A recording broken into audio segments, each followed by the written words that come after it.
Tem informação na voz de Wellington Barros. Fala, Barros. Pitoli, a segunda turma do Supremo Tribunal Federal formou maioria de votos ontem para manter as prisões preventivas do Antônio Carlos Camilo Antunes, conhecido como Careca do INSS, e do empresário Maurício Camizotti.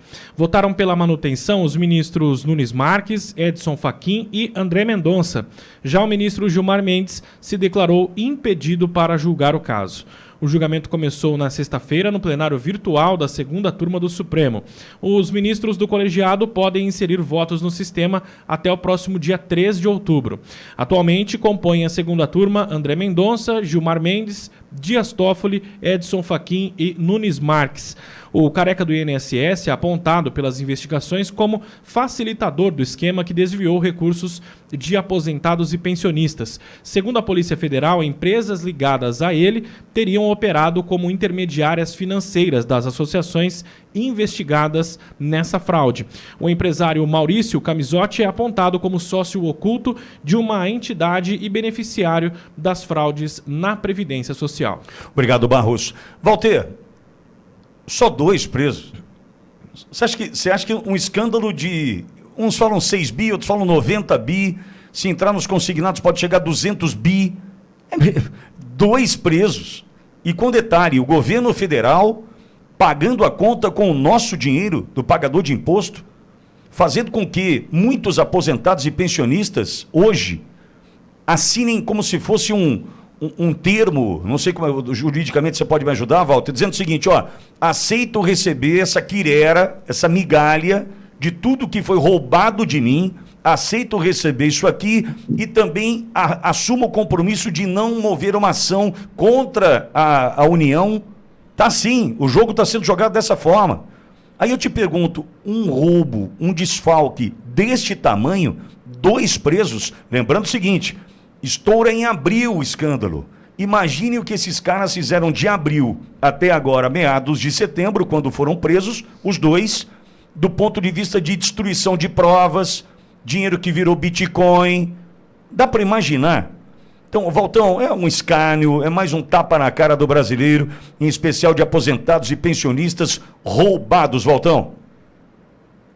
Como é o nome daquela senhora que aqui no programa a gente tem falado dela, das patriotas? Dona Vildete. Dona Vildete. Dona Vildete. Vamos contrastar isso. Dona Vildete está presa. E quantos estão soltos aí, Vitória? Quantos estão soltos? Um ex-ministro foi blindado. Estão falando aí que a direita está votando negócio de blindagem.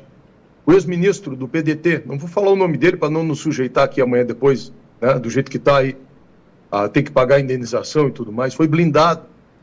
Esse negócio era entre outras coisas, para estar todos os dias na manchete do UOL. Está preocupado com militância política. É para estar na manchete da Folha de São Paulo. Está preocupado com militância política. Era para estar na chamada do Jornal Nacional, que a gente sabe a que serve. Né? Então, não vai me surpreender também se daqui a 5, 6 anos essas pessoas não forem declaradas inocentes, como foi o caso da Lava Jato, e que nós ainda tenhamos que, além de tirar dinheiro do cofre, do caixa, do tesouro, para pagar os aposentados, porque deveria ser esses ladrões que deveriam pagar os aposentados, não me surpreenderá amanhã depois se essas pessoas não tenham que ainda ser indenizadas pelo erário por terem respondido por esse crime. Esse sim é um crime hediondo, né? Porque das coisas mais tristes que eu acho que tem no nosso país, que está nos 2 extremos, né? É a desatenção com a criança, e eu sempre busco fazer um trabalho social voltado para crianças, e tu chegar numa idade, aí na terceira idade, 65, que eu acho que ainda é jovem, 70, mas vamos falar mais para frente, e ter que estar na rua mendigando, vendendo alguma coisa, né? Atenta contra a dignidade da pessoa humana, e é isso que essa gente está fazendo. É que nem roubar da educação, é que nem roubar da saúde, é que nem roubar de um hospital, é roubar de um velhinho, é roubar de um aposentado. Era para estar muito mais gente presa. Sabe, Walter, entendo que o desmontar da Lava Jato e o fim trágico da Lava Jato deve estar, por exemplo, hoje, fazendo com que muitos não cumpram com o seu papel. Porque eu me lembro perfeitamente, Walter, das fases da Operação Lava Jato. Teve a fase número 64, não sei o quê, com o nome lá, e o Brasil torcendo, e o Brasil vibrando e tal. E agora? Essa história de sem desconto, operação não sei o quê, prende 2, não prende ninguém. Aí o André Mendonça diz que o careca, o franjinha do INSS não precisa ir à comissão, não precisa falar. Aí tem um pedido de prisão preventiva do Nelson Williams, do advogado Nelson Williams. E aí ninguém fala mais disso. Ou seja, nós estamos também vivendo um pós Lava Jato, Walter, na tua análise. Por quê? Eu já vi uma Polícia Federal com mais disposição, né, com relação a operações e mais operações, e nós estamos tratando de algo que também me incomoda, Walter, que é o seguinte: nós temos que lembrar que foram muitos anos de roubo dos aposentados e pensionistas, atravessando inclusive o período do presidente Bolsonaro no poder, o que me faz crer que deve ter muita gente da esquerda suja, porque trata-se de sindicatos, associações, confederações, sim, mas pode ter gente também dessa falsa direita, dessa direita trans, que pode ter se beneficiado com isso, e por isso as coisas não têm andado como a gente queria, ou como a gente quer, Walter. Um dos nomes que está por trás de tudo isso que é muito falado é o Sombra da República, né? Aquele foi condenado a 20 e tantos anos de prisão, que não cumpriu nada e que, ao que consta, desde lá do primeiro governo do presidente Lula, está por trás de todas as grandes negociatas do país. Diz que ele também está por trás desse negócio aqui, além da articulação política, também está por trás aqui desse rolo dos aposentados, né? Vocês sabem de quem eu estou falando também.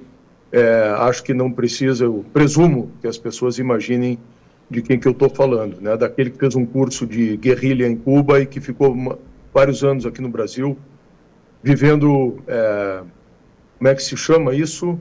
De forma escondida, camuflada? Como é que é, Pitoli?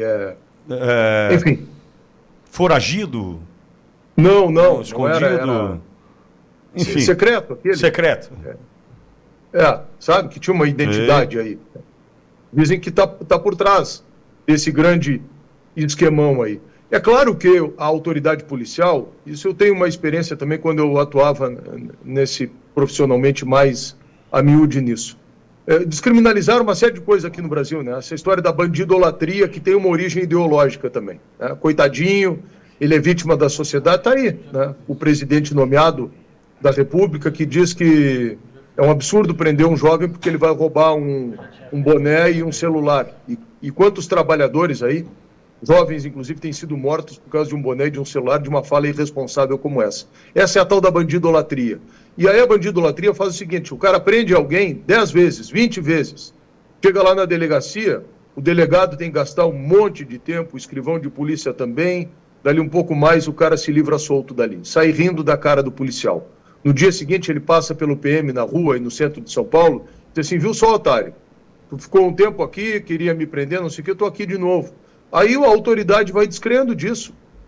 Tem um conservador que foi prefeito de Nova York, Rudolph Giuliani, advogado também, e o Giuliani implementou lá, vocês lembram a história da teoria das janelas quebradas, né? Tolerância zero com o crime. Aquilo foi assim um divisor de águas. Aí vem a esquerda. Na Califórnia está acontecendo a mesma coisa. Descriminaliza uma série de pequenos delitos, começa essa história do tráfico de droga, quando vê a sociedade está apodrecida de novo, né? E a autoridade policial vai ficando assim, desmoralizada e desestimulada. E eu acho que é isso que acontece, Pitoli, respondendo a tua pergunta, né? O cara vai lá, faz uma vez, faz duas. Aconteceu isso aí na Lava Jato, quando vê daqui um pouco mais, todos os caras que eram ontem os mocinhos hoje foram transformados em bandidos, com o choro do ministro Barroso? Que se deu por impedido no julgamento, na posse do... Gilmar, né? Vocês lembram que na posse do advogado, da posse do ministro Zanin, o ministro Gilmar Mendes chorou. Vocês lembram disso? Ele se emocionou porque... O ministro Zanin, contra aquela espetacularização, eles chamam, do processo penal, e aquele absurdo que foi a Lava Jato, então transformaram a Lava Jato no demônio, e transformaram o demônio em santo. E quem é do bem descrê, como dizia o Rui Barbosa, da virtude e chega a duvidar-se da honra.